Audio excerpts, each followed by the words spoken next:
This is Tromelin Island, a barren, windswept scrap of land in the Indian Ocean.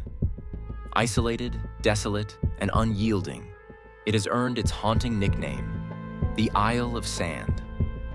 But this island holds a story, one as unforgiving as its landscape. In 1761, almost 100 enslaved Malagasy men, women, and children were marooned here by those who sought to profit from their suffering. Forgotten by the world, they fought for 15 years to survive against all the impossible odds. This is their harrowing tale, a story of survival, betrayal, and endurance in the face of utter abandonment.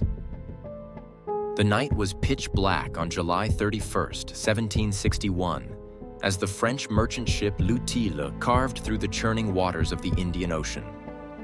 The moon was hidden behind a thick veil of clouds, and Captain Jean de Lafargue squinted at the two maps before him, maps that disagreed on nearly everything.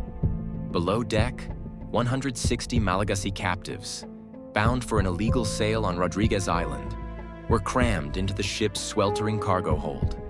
They barely had space to move, let alone breathe. Among them were mothers whispering lullabies to frightened children, men muttering prayers in Malagasy, and others who simply sat in silence, resigned to their fate. Captain Jean knew he was off course. The winds howled at 20 knots, and unseen reefs prowled beneath the waves. But stopping for the night wasn't an option. Time was money, and the human cargo below deck promised a payday far greater than the rice and beef stored on board. And so, Utile surged forward, straight into disaster. A deafening crunch shattered the stillness of the night. The hull of Utile collided with the razor-sharp reef surrounding the Isle of Sand. Water rushed into the ship's shattered bow, swallowing it whole within minutes. On deck, chaos erupted. Sailors screamed orders, their voices drowned out by the crashing waves.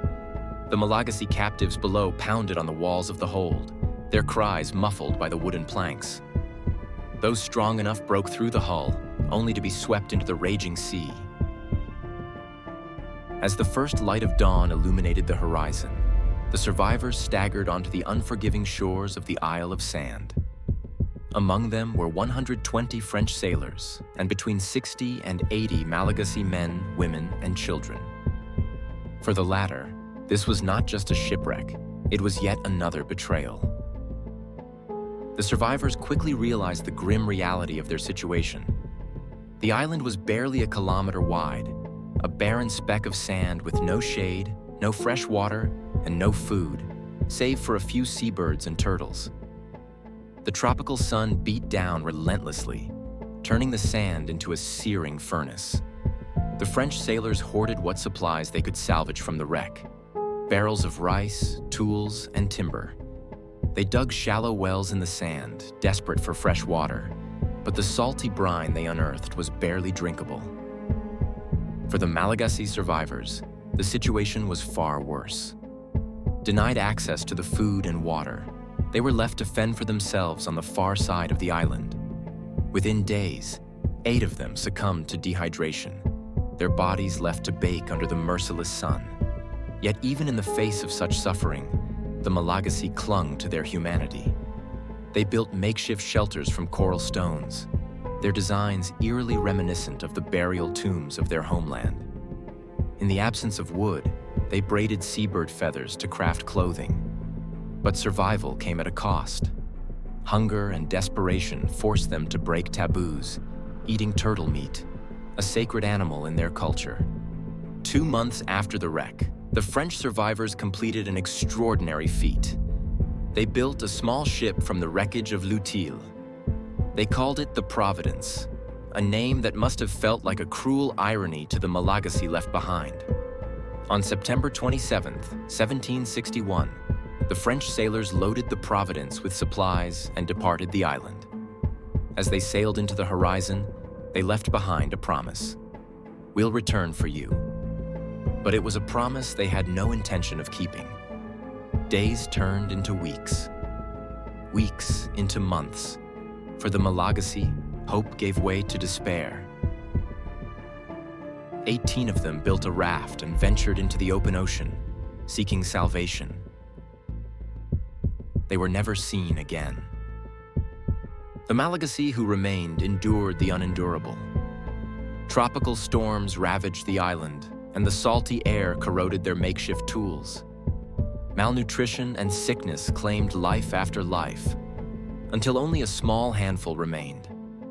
Among them were 7 women and 1 child, born on the island, a symbol of life persisting even in the face of death.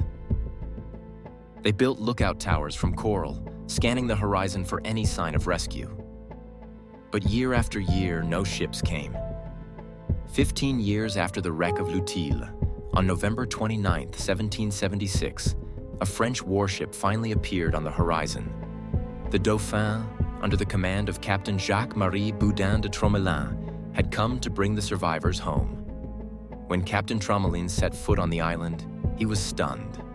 The survivors had built an entire community from nothing: huts, food stores, even a rudimentary forge. The women wore garments woven from feathers, and the child, now a teenager, greeted the captain with quiet resilience.